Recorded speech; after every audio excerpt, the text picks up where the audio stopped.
Chapter 1. The galaxy is a harsh, evil and deadly place for any species that dares to venture outside the natural orbit of its homeworld. Each year thousands of species in all the different galaxies in the universe venture out into the grand stars beyond. Many die instantly because of how ill-prepared they are for the harshness of an uncaring galaxy. But every so often, there is a species that makes it for a time at least.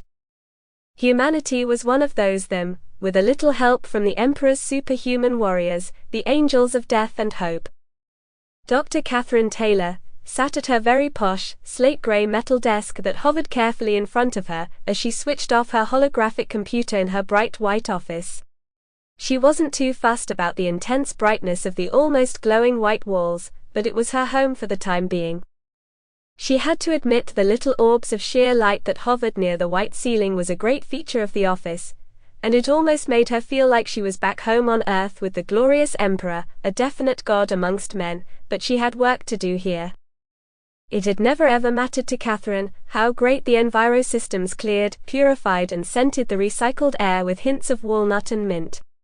Catherine was always going to know the smell of the real Emperor's palace that her own enviro systems tried to manufacture. But the real smell was so intense that it actually left the taste of mint ice cream on her tongue. This air did not.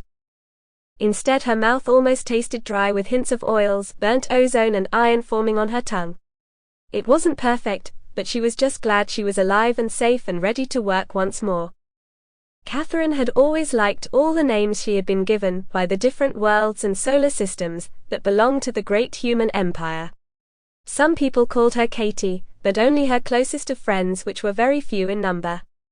Others called her a crazy woman because of her determination to serve her emperor that sometimes edged towards the illegal, and others called her the Mother of Angels.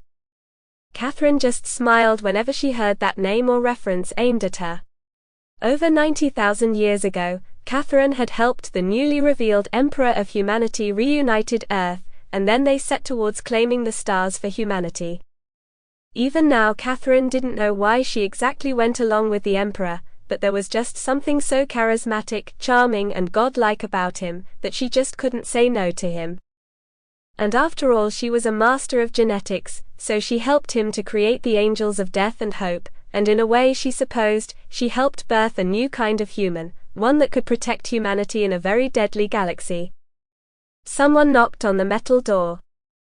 "Dr. Catherine," a man said. Catherine rolled her eyes, and with a flick of her wrist, she commanded her office door to open. She already knew exactly who wanted. Sample complete. Ready to continue?